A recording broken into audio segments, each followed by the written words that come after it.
தேவர்களின் அரசன், 33 கோடி தேவர்களின் தலைவன், வஜ்ராயுதம் கைப்பிடியில் ஸ்வர்க்க சிம்மாசனத்தில் அமர்ந்திருந்தவன். அவன் நினைத்தான், நான் தான் உயர்ந்தவன், எனக்கு மேலே யாரும் இல்லை. ஆனால் ஒரே ஒரு நிமிடம், ஒரே ஒரு அகந்தை, ஒரே ஒரு அவமதிப்பு, அந்த ஒரு நொடியில் ஒரு தேவனின் பதவி குலைந்தது, ஒரு அரசனின் பெருமை சரிந்தது. இது ஒரு தேவனின் வீழ்ச்சி மட்டுமல்ல, அகந்தை கொண்ட எவருக்கும் சிவன் காலம் காலமாக சொன்ன எச்சரிக்கை. இதோ இந்திரன் பழி தீர்த்த படலம். சொர்க்கலோகம், மரணமில்லா தேவர்கள் வாழும் உலகம், துன்பம் அறியாத முகங்கள், என்றும் இளமை துளும்பும் தேகம். அப்சரஸ்களின் நடனம், ஒவ்வொரு அசைவிலும் மயக்கம், ஒவ்வொரு பார்வையிலும் ஆசை. கந்தர்வர்களின் இசை, வீணை, முரசு, யாழ், சொர்க்கமே இசையாக மாறிய தருணம். தேவர்கள் நிறைந்த சபை, அக்னி, வாயு, வருணன், குபேரன், ஒவ்வொருவரும் தம் தம் சக்தியுடன். அந்த சபையின் நடுவில் மேகங்களின் மேல் ஐராவதத்தில் அமர்ந்திருந்தான் இந்திரன். மின்னல் போல் மின்னும் வஜ்ராயுதம் கைப்பிடியில், கிரீடத்தில் பொன் ஒளி, உடலெங்கும் அரச அதிகாரத்தின் பிரகாசம். ஆனால் அந்த பிரகாசத்தின் உள்ளே மெதுவாக வளர்ந்து கொண்டிருந்தது அகந்தையின் மின்சாரம். அந்த நேரம் சொர்க்க சபையின் ஒளி மங்கியது. இசை மெதுவாக நிறுத்தப்பட்டது. நடனம் உறைந்தது. தேவர்களின் குரு, ஞானத்தின் வடிவம், வேதங்களின் மூச்சு, ப்ருஹஸ்பதி முனிவர் அமைதியாக, ஆனால் அதிர்வுடன் சபைக்குள் நுழைந்தார். அவர் வருவது ஒரு மனிதன் வருவதல்ல, அறம் நடந்து வருவது, ஞானம் காலடி எடுத்து வைப்பது, சத்தியம் சபைக்குள் நுழைவது. அந்த நொடியில் என்ன நடக்க வேண்டும்? இந்திரன் எழ வேண்டும். தன் இருக்கையை விட்டு ஒரு அடி முன்னேற வேண்டும். இருக குருதேவா என்று தலை குனிய வேண்டும். ஆனால் இந்திரன் எழுந்தானா? இல்லை. தன் வஜ்ராயுதத்தை வைத்துவிட்டு கரங்களை இணைத்தானா? இல்லை. ஒரு கண் பார்வையாவது, ஒரு நொடி பார்வையாவது குருவின் முகத்தை நோக்கினானா? அதுவும் இல்லை. அந்த நிமிடம் சொர்க்கம் நடுங்கியது. ஏனெனில் அந்த ஒரு நொடியில் அகந்தை ஞானத்தை அவமதித்தது. அரசன் இருந்த இடத்தில் மாணவன் மறந்தான். பதவி அறிவை விட உயர்ந்தது என்று இந்திரன் நினைத்த நொடிதான் அவன் வீழ்ச்சியின் முதல் அடிச்சுவடு. ப்ருஹஸ்பதி கோபப்படவில்லை. ஏனெனில் கோபம் அறிவில்லாதவர்களின் ஆயுதம். ஞானிகள் அமைதியில்தான் தண்டனை அளிப்பார்கள். அவர் சாபமிடவில்லை. ஒரு சொல்லும் கடுமையாக பேசவில்லை. அவர் சிரித்தார். ஆனால் அது மகிழ்ச்சியின் சிரிப்பு அல்ல. அது ஒரு ஆசானின் உள்ளம் உடைந்த சோக சிரிப்பு. அந்த சிரிப்பில் ஒரு கேள்வி இருந்தது. என் மாணவன் இனி என் வார்த்தையை கேட்க தயாரில்லை. அந்த உணர்வே ஒரு ஆசானுக்கு எந்த சாபத்தையும் விட கடுமையானது. ப்ருஹஸ்பதி மெதுவாக திரும்பினார். ஒரு சொல்லும் பேசாமல், ஒரு விரல் கூட உயர்த்தாமல் ஸ்வர்க்க சபையை விட்டு வெளியேறினார்.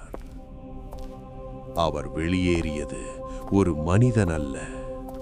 அறம் வெளியேறியது, ஞானம் வெளியேறியது, வழிகாட்டுதல் ஸ்வர்க்கத்தை விட்டு விலகியது.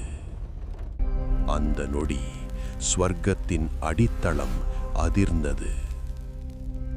அகந்தை அரசனுக்கு பயம் தரவில்லை.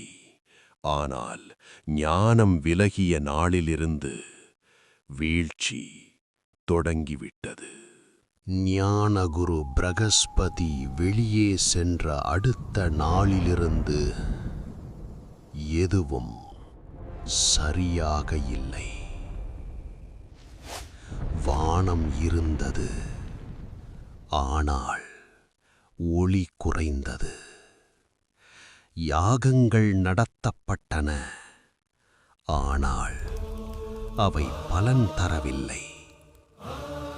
வேத மந்திரங்கள் ஒலித்தன, ஆனால் அவற்றில் சக்தி இல்லை. அக்னி ஹோம குண்டத்தில் எழுந்தது, ஆனால் தேவர்களின் வேண்டுதலை ஏற்க மறுத்தது. தேவர்களின் முகங்களில் பயம் தெரிந்தது. ஒரு காலத்தில் மரணமில்லாதவர்கள் இப்போது சந்தேகத்தில் நடுங்கினர். அசுரர்கள் இதை உணர்ந்தார்கள். அவர்கள் பலம் மெதுவாக ஆனால் உறுதியாக பெருகியது. ஒரு பக்கம் தேவர்கள் சோர்ந்தனர், மற்றொரு பக்கம் அசுரர்கள் உயர்ந்தனர். இந்திரன் இதையெல்லாம் பார்த்தான், உணர்ந்தான். ஆனால் தாமதமாக அவன் புரிந்து கொண்டான். வஜ்ராயுதம் வலிமையானது, ஆனால் ஞானம் இல்லையெனில் அது பாதுகாப்பல்ல, அபாயம். அதிகாரம் அறிவில்லாமல் இருந்தால் அது அமுதமல்ல, விஷம். ஞானம் இல்லாத அதிகாரம் அரசனை காக்காது, அவனை அழிக்கும். என்ன நடந்தது? நேற்று வரை சொர்க்கமே என் கட்டளையில் இருந்தது. என்று ஒரு யாகமும் பலன் தரவில்லை. என் வஜ்ராயுதம் பலமில்லாமல் போனது. தேவர்கள் என் முகத்தை பார்க்க அஞ்சுகிறார்கள். அசுரர்கள் என் பெயரை சொல்லி சிரிக்கிறார்கள். இது போரின் தோல்வி அல்ல, இது என் ஆட்சியின் சரிவு. என் ஆட்சிக்கு என்ன ஆயிற்று? அந்த நொடி குருவின் முகம் மனக்கண்களில் மின்னியது. நான் எழுந்திருக்கவில்லை, ஒரு சொல்லும் வரவேற்கவில்லை. ஞானத்தை நான் அவமதித்தேன். தேவனாக இருந்தாலும் பாவம் பாவமே. இந்த உண்மையை என் வீழ்ச்சி எனக்கு கற்பித்தது. இந்திரன் அரியணையில் அமரவில்லை, அவன் ஓடினான். பிரம்மலோகம் படைத்தவனிடம், என்னை காப்பாற்றுங்கள், நான் தவறு செய்தேன், ஆசானை அவமதித்தேன். அங்கே அவன் கேட்ட வார்த்தை, குருவை அவமதித்த பாவம் தேவனாக இருந்தாலும் தப்பாது. அந்த ஒரு வாக்கியம் இந்திரனின் மனத்தில் புயலாய் மாறியது. பயம் இனி அவனின் நிழல். இந்திரன் செய்த தவறு ஒரு தவறாக மட்டுமில்லை, அது ஒரு கதையின் தொடக்கம். ஒரு நிமிட அகந்தை, ஒரு கணம் ஒரு ஆசானை அவமதித்த அந்த நொடி தேவலோகத்தை நிசப்தமாக்கியது. இந்திரன் நினைத்தான், நான் தேவாதிபதி, என் வஜ்ரம், என் அதிகாரம் என்னை காப்பாற்றும். ஆனால் அகந்தை எப்போதும் அடுத்ததாக ஒன்றை உருவாக்கும். இந்திரன் செய்த அந்த தவறு அடுத்ததாக எதை உருவாக்கப் போகிறது? ஒரு யாகமா? இல்லை. ஒரு தவமா? இல்லை. ஒரு கொலை, ஒரு பெரும் பாவம். ஒரு தேவனின் கைகளால் ஒரு குரு பலியாகப் போகிறான். விஸ்வரூபன். 3 தலைகள், 3 ஞானங்கள், 3 உலகங்களின் அறிவை சுமந்தவன்.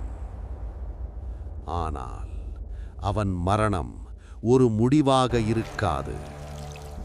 அந்த இரத்தம் தரையில் விழும்போது அது ஒரு சாபமாக மாறும். ஒரு சாபம், ஒரு கோபம், ஒரு பிறப்பு. அந்த சாபத்தின் பெயர் விருத்திராசுரன். அவன் ஒரு சாதாரண அசுரன் அல்ல. அவன் இந்திரனின்